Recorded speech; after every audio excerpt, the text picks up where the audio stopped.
Hola, soy Iván Salcido y están en Historias de Terremotos.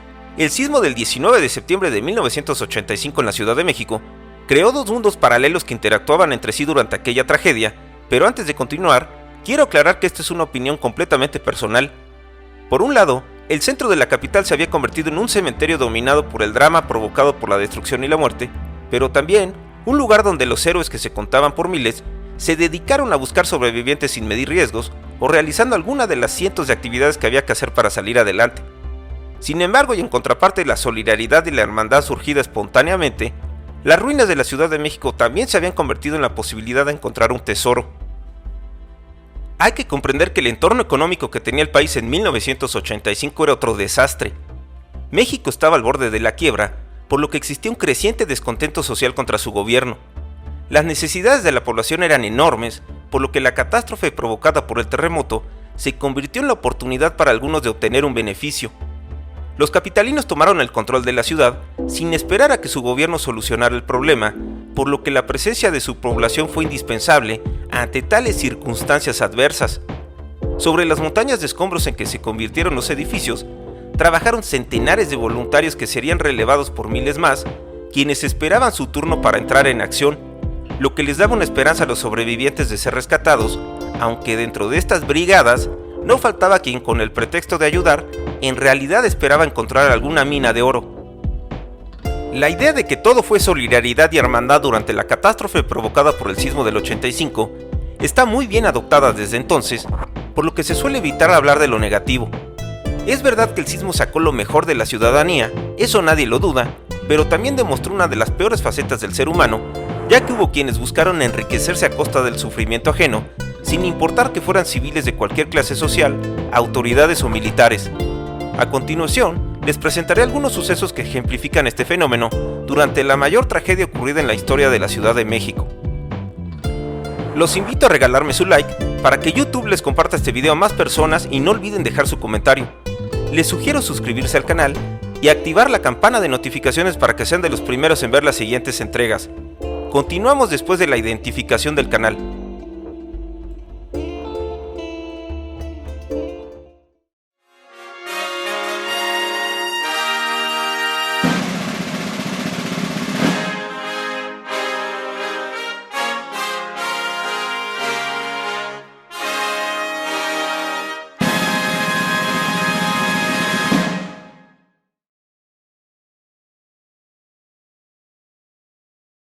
Había transcurrido una hora del sismo que golpeó la Ciudad de México, cuando ya eran comunes las escenas de edificios colapsados, con voluntarios encaramados sobre de ellos, buscando cualquier vestigio de vida.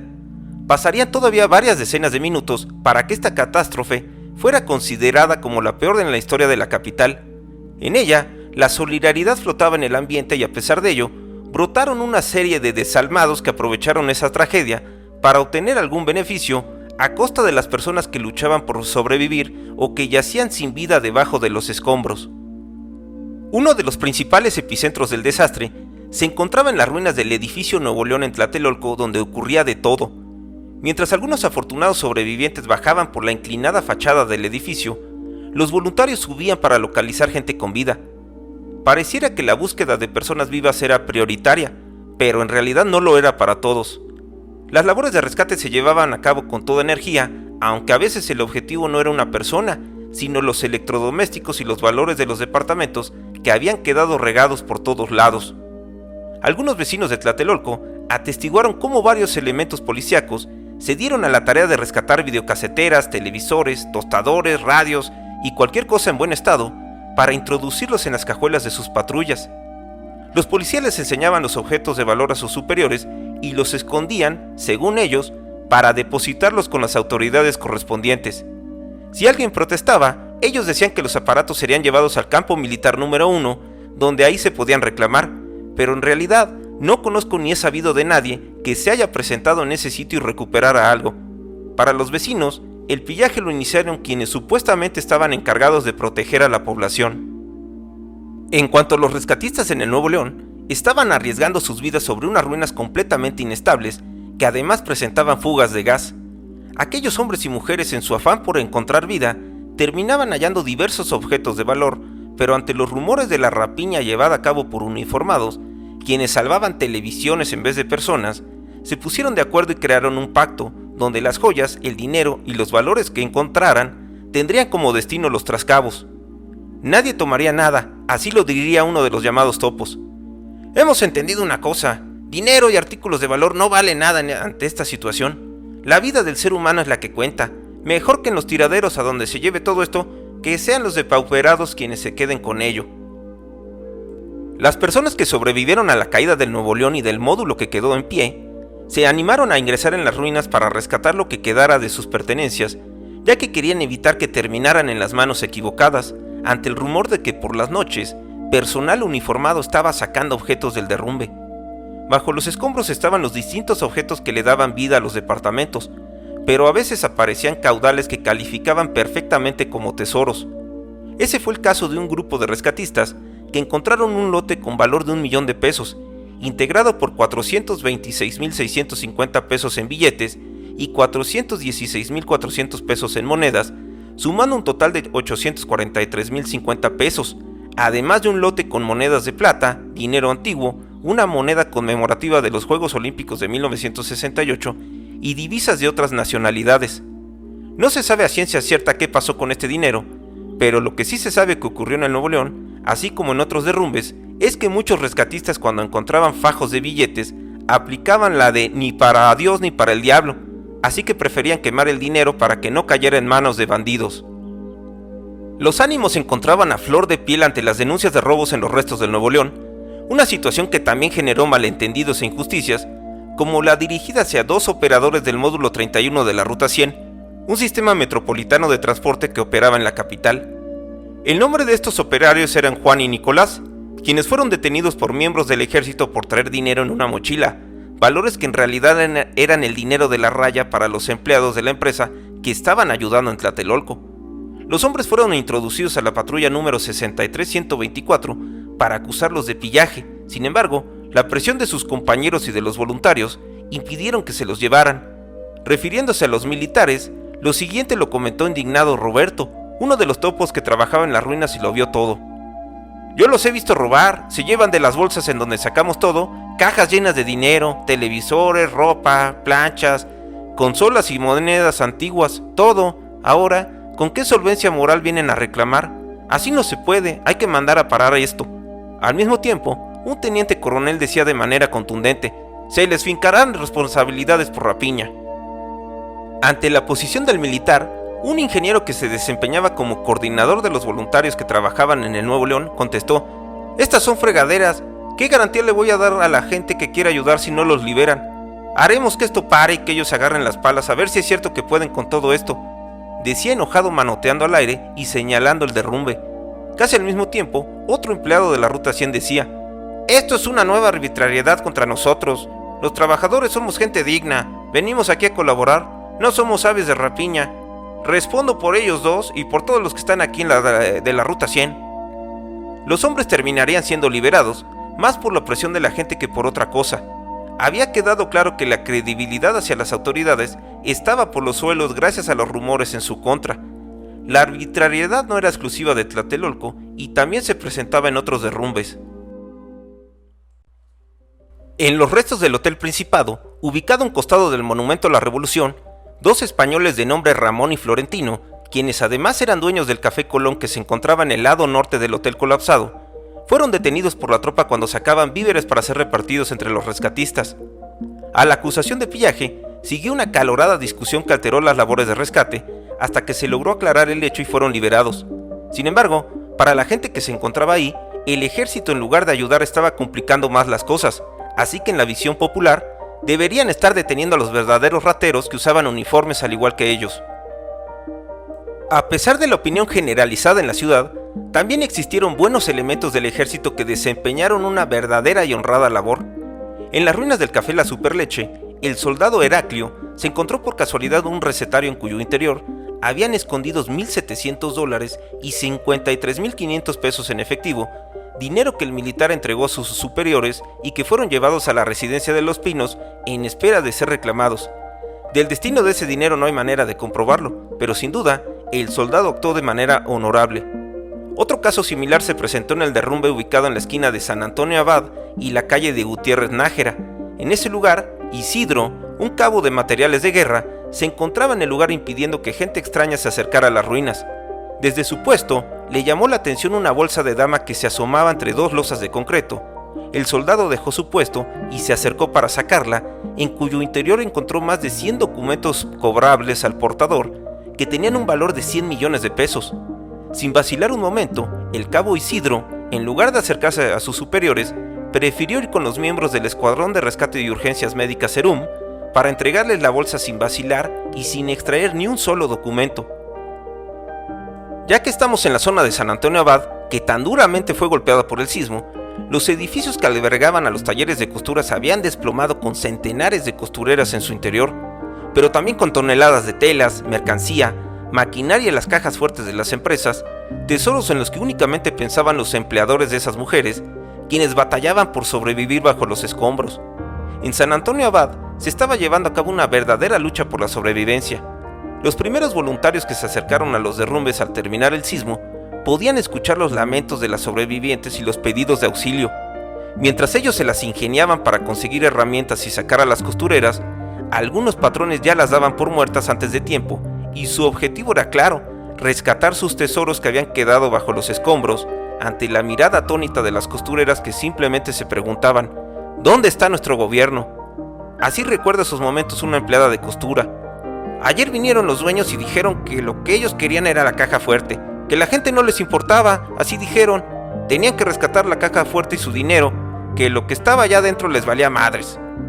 A las costureras no les quedaría de otra más que impedir que sacaran su maquinaria, las pacas de ropa y los rollos de tela, con lo que se cobrarían sus indemnizaciones. En cuanto a los patrones, estos ya se habían esfumado con sus cajas fuertes. Continuando en la misma zona, el inmueble ubicado en la esquina de San Antonio Abad y la calle de Juana Mateos, donde se encontraban las oficinas de Hacienda, la Contraloría y la Dirección General de Construcción y Operación Hidráulica, quedó severamente dañado y con un desplome parcial, aunque en su interior se encontraban los archivos y el mobiliario vitales para su operación, tesoros que de alguna manera tenían que ser rescatados. La misma situación se presentó en los edificios que integraban al Centro Médico Nacional, los cuales en general se mantenían de pie, pero estaban completamente inhabilitados. Sin embargo, todos los aparatos y el mobiliario habían quedado ilesos y tendrían que ser recuperados, ya que el costo de su reposición sería enorme. La verdad es que había tesoros de todo tipo en los edificios dañados y colapsados de la capital. Un caso interesante se presentó en la calle de Bruselas número 8 en la colonia Juárez, donde un edificio habitacional se había desplomado completamente. Este sitio se volvió muy célebre cuando se supo que ahí vivía el músico Rodrigo González, mejor conocido como Rodrigo.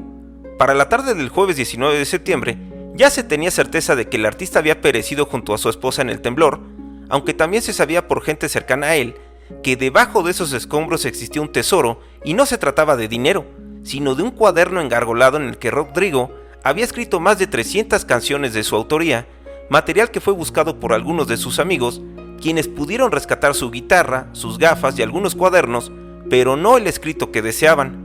Gran parte de la música de Rodrigo desapareció para siempre. Algunas personas sí fueron muy afortunadas de recuperar parte de su patrimonio. Tal fue el caso de Beatriz, una vecina que pudo recuperar del edificio de la calle de Mitla número 170 en la colonia Narvarte un lote de joyas con valor de 30 millones de pesos, además de $3,850 que los rescatistas le entregaron en su mano. Recuperar los valores de los departamentos o de las casas colapsadas era una peligrosa labor que efectuaban sus dueños, quienes deseaban recuperar algo de lo que perdieron para reconstruir sus vidas. En el edificio B5 del multifamiliar Juárez, algunos vecinos bajaban por las escaleras refrigeradores, estufas, muebles y lo que fuera, pero fueron detenidos por la policía y evacuados ante el peligro de que ese débil edificio se fuera abajo. Para aquellas personas, en su opinión, los policías les querían quitar el patrimonio de toda una vida, por lo que se negaban a hacerles caso. El grito de "está temblando otra vez" era lo único que los hacía entrar en razón, y es que la psicosis colectiva era la moneda de cambio en ese momento. La búsqueda de tesoros debajo de las ruinas de los edificios colapsados rindió frutos para muchos y algunos fueron descubiertos en flagrancia. Este fue el caso de una muchacha menor de edad que entró a robar en las ruinas del derrumbe en la avenida Universidad y la calle de Casas Grandes, quien fue capturada cargando moneda extranjera y diversos valores. Las oportunidades de obtener un beneficio a costa de la catástrofe provocada por el terremoto se presentaron en diversas formas, incluso afuera y lejos de los edificios derrumbados. Las funerarias hicieron su agosto, vendiendo a precios altos los ataúdes que estaban tan cotizados que incluso varios de estos negocios fueron asaltados para llevárselos. Pero el robo no quedaba solamente ahí. Algunas funerarias cobraron cargos exorbitantes en sus servicios a los deudos de las desafortunadas personas que no pudieron sobrevivir. De igual manera, en los ministerios públicos se cobraron fuertes sumas de dinero a los afligidos familiares con la promesa de acelerar los trámites para que el difunto no terminara en la fosa común, especulando de esta manera con la tragedia ajena. Uno más de los tesoros que aparecieron con el desastre fueron las donaciones que llegaron a México por parte de la comunidad extranjera. A partir del sábado 21 de septiembre de ese año, cuando el gobierno se vio obligado a recibir la ayuda internacional, impulsado por un segundo sismo ocurrido el día anterior, llegaron a la Ciudad de México 296 vuelos provenientes de 45 países, además de 99 embarques terrestres enviados por 6 naciones, ayuda que se extendió hasta el 6 de enero de 1986. El puente aéreo trajo consigo a decenas de rescatistas equipados y acompañados por sus perros de búsqueda y rescate, pero también esos vuelos venían cargados con equipo médico, fármacos, tiendas de campaña, herramientas, maquinaria, ropa y alimentos, objetos que una vez en territorio mexicano provocaron que muchas manos se frotaran ante tal tesoro que había llegado del cielo. Los envíos terrestres que llegaron de Canadá y Estados Unidos a la frontera norte se toparon con la burocracia aduanal que requirió que esos víveres fueran transportados por camioneros nacionales, pero al llegar a su destino en la Ciudad de México, parte de la carga se había perdido en el trayecto, mientras que casi al mismo tiempo, en mercados y tianguis sobre ruedas, se podía conseguir comida enlatada que venía marcada con la leyenda donada por el pueblo de los Estados Unidos. Una buena parte de los cargamentos enviados por la comunidad internacional nunca llegaron a los damnificados del sismo y por el contrario, casas de campaña, plantas de electricidad, herramientas y alimentos de países europeos se podían conseguir en el mercado negro. La sociedad civil nunca tuvo acceso ni control de esos artículos, fueron las propias autoridades quienes se encargaron de su injusta distribución. Esta situación causó tal alboroto que el 3 de octubre de 1985, el gobierno federal creó el Comité Supervisor de los Donativos en Especie con tal de controlar las fugas y evitar el manejo político de este escándalo, mientras que la ayuda a los campamentos de damnificados era entregada poco a poco y a cuentagotas. Sin duda alguna, varias autoridades de la época encontraron en la ayuda internacional un verdadero tesoro, difícil de renunciar a él. La avaricia despertada por el terremoto apareció en una serie de vivales que reconocieron de inmediato que el sismo había dejado muchos tesoros listos para que ellos los tomaran a la fuerza. En el derrumbe de un edificio en las esquinas de las calles de Eligio Ancona y Dr. Atl, en Santa María la Ribera, el Dr. Hernández, quien se había encargado de las labores de rescate, tuvo que enfrentarse a un grupo de maleantes los cuales se identificaron como los malos de Nonoalco, quienes llegaron al derrumbe echándole el ojo a los enseres domésticos que una monja resguardaba en la calle. Se acercaron y le preguntaron al Dr. Hernández, de manera muy prepotente, sobre qué les iba a tocar, a lo que el doctor se tuvo que poner a su nivel, contestándoles de manera contundente y con un grupo de rescatistas detrás, que él era el malo de Tepito y que no se llevaría nada, solo así se pudo deshacer de esos hombres. Sin embargo, en ese sitio ya había habido la denuncia de un sobreviviente que acusaba a unos soldados de haber tomado sus cosas, además de que la tienda del sardinero, ubicada en contraesquina, había sido saqueada el jueves 19 bajo el pretexto del terremoto, a pesar de que la Ciudad de México en realidad nunca dejó de ser operativa, por lo que no existió la escasez de productos. Simplemente en ese almacén se presentó la oportunidad de robar a puerta abierta. A pesar de todas estas injusticias, en ocasiones los tesoros que dejó el temblor sí llegaron a las manos adecuadas, en especial en aquellas personas a las que la vida siempre les había negado una oportunidad. Un hecho que ejemplifica esto sucedió en la esquina de Tonalá, en la colonia Roma, donde se desmoronó un edificio de departamentos de 6 niveles. Las labores de rescate terminaron, los restos de las poco más de 40 víctimas fueron recuperados y solo quedaron los escombros y los restos de los enseres pertenecientes a los departamentos. El gobierno expropió el terreno y decidió crear un jardín, para lo cual tuvieron que remover el escombro y sacar las televisiones, los refrigeradores, los muebles, ropa y demás artículos dañados de los departamentos, colocándolos en la calle, convirtiéndose de inmediato en foco de atención para los necesitados, que una vez que llegaron, no se fueron esperando una oportunidad. Tras una semana de labores para limpiar el terreno y transformarlo en un pequeño parque, el ejército les permitió llevarse lo que quisieran y así fue. Hasta los mismos trabajadores que hicieron el jardín le entraron a los maltrechos tesoros que ya nadie iba a reclamar. Lo que pasaba ahí no era rapiña, porque todo lo dejaron como basura, recuerda María, cuando checaba el estado de 2 prendas femeninas con el aval de los militares. La mujer había esperado pacientemente durante varios días para que este momento llegara. Así era la necesidad de estas personas que el reportero Leopoldo Rodríguez, del periódico Excelsior, bautizó como los gambusinos del temblor, describiéndolos como hordas de pepenadores venidos de las zonas más alejadas y pobres de la Ciudad de México, que buscaban cualquier cosa que sirviera para reutilizarlas o venderlas. Justamente para estas personas, una oportunidad que surgió de la nada apareció con las miles de toneladas de escombros que tenían que ser retiradas de los sitios colapsados para proceder con la tan deseada limpieza y reconstrucción de la ciudad.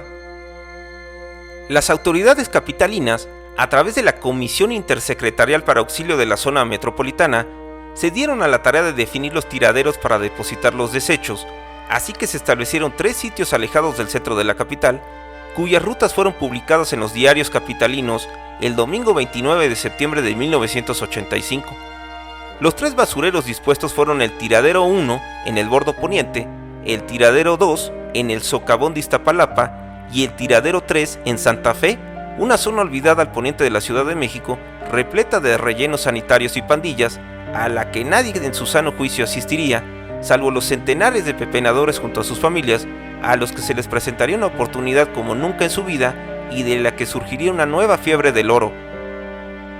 Lo que para la mayoría serían desperdicios y desechos, para los ojos de los pepenadores esos escombros estaban llenos de riquezas y tesoros. Se sabía que las posibilidades de que entre esas piedras vinieran revueltas joyas, dinero en efectivo, monedas antiguas de colección, aparatos electrodomésticos, relojes y una infinidad de objetos que pudieran sobrevivir al desplome de un edificio, ahí las encontrarían. Aparte de los obvios valores, los pepenadores también tenían en mente otro tipo de tesoros, y me refiero a los materiales de construcción. Había familias enteras que se dedicaron a la recolección de varilla, pedazos de fierro y lámina para venderlas por kilo. También eran atractivos los ladrillos y cualquier cosa que sirviera para utilizarlos en sus propias casas, en su eterno proceso de autoconstrucción. Ante tales perspectivas, las familias de pepenadores se daban cita en la madrugada para apartar sus lugares y esperar los camiones cargados de escombros, que llegarían hasta esos parajes. Cientos y cientos de personas se volcaron a esos tiraderos. Si alguien alguna vez pensó si el terremoto benefició a alguien, aquí está la prueba. Algunos pepenadores reconocieron que en 1985 fueron favorecidos a costa de las personas que murieron debajo de los edificios. Uno de ellos recuerda: claro que nos benefició, nos tocó una buena tirada, pero nosotros no teníamos la culpa. Simplemente aquí vinieron a tirar los escombros y eso nos ayudó a todos. La organización empezaba desde los mismos choferes de los camiones, quienes les avisaban a sus familiares la carga que llevaría, la ruta que tomaría y el sitio donde descargaría, debido a que las autoridades no llevaban un control de los desechos y en realidad no les importaba. Ellas solo querían desalojar el centro de escombros y regresar a la vida normal lo más pronto posible. Los camiones iban y venían y al llegar a los tiraderos, era tanta la gente que no podía ni descargar ante tantas personas que esperaban el momento para abalanzarse sobre los escombros. Cuando por fin lograban descargar, la situación se descontrolaba. Hombres, mujeres, niños, ancianos y familias enteras comenzaban una batalla por ganar la carga. Las discusiones brotaban por aquí y por allá, y cuando todo se tranquilizaba, llegaba la organización, ya que finalmente alcanzaba para todos. Una vez que los distintos grupos apartaban su parte, una muchedumbre equipada con picos, palas, mazos y ceguetas se lanzaba sobre el material para deshuesarlo, pulverizarlo y extraer el valioso acero para venderlo. Los niños eran especialistas en meterse a los huecos para ver qué se encontraban. Durante ese proceso, también había quienes estaban asignados para rescatar de la basura lo que sirviera. Se podían encontrar en buen estado utensilios de cocina, material de oficina, chamarras, trajes, suéteres, y quienes se aplicaban y hurgaban más profundamente, quizás encontraban alguna cadenita, un relojito, algún centenario y hasta quizás alguna charola, cubiertos de plata o algún colchón con dinero en efectivo en su interior, propiedad de alguna persona que desconfiaba de los bancos y prefería guardarlo ahí, aunque también se podían hallar cosas más lúgubres entre los escombros, como restos humanos, propiedad de aquellas personas que engrosaban las listas de desaparecidos. Esto por supuesto se tiene que decir, a pesar de lo fuerte, simplemente así sucedió. El proceso terminaba cuando las familias acumulaban todo lo rescatado de valor en un rinconcito, donde los miembros de mayor edad del grupo se les asignaba la tarea de vigilarlo, para que no les dieran baje, como decían los más jóvenes. Los tiraderos se llenaron de los materiales que alguna vez soportaron los edificios de algunas secretarías de Estado, de multifamiliares, de hoteles, escuelas o departamentos que habían dejado de existir, pero que ahora le daban una oportunidad de una mejor vida para aquellos que nunca habían tenido nada.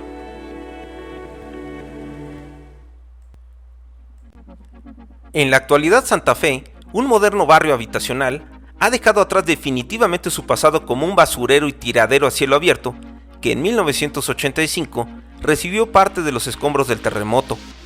Debajo de esos enormes edificios o en las profundidades del Parque La Mexicana, puede que estén todavía muchos de los tesoros del sismo. Quizá enterrados y olvidados, se mantengan todavía vestigios de diversos objetos que formaron parte de las vidas de muchas personas. Quizá también, y solo quizá, algunos de los escombros del multifamiliar Juárez estén enterrados por ahí, lo que implicaría que los murales o fragmentos de ellos realizados y estampados por Carlos Mérida en el concreto del multi estén cubiertos y a la espera de que alguna futura fiebre del oro se decida a descubrirlos.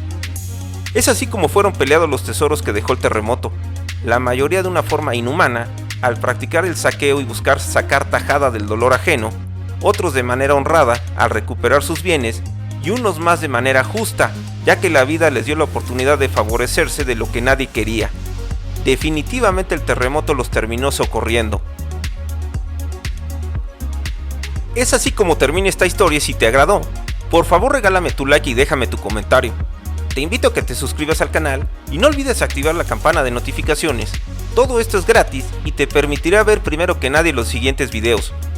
Recuerda que puedes hacer una donación a través de la compra de los super thanks que tienes aquí abajo y también puedes adquirir una membresía.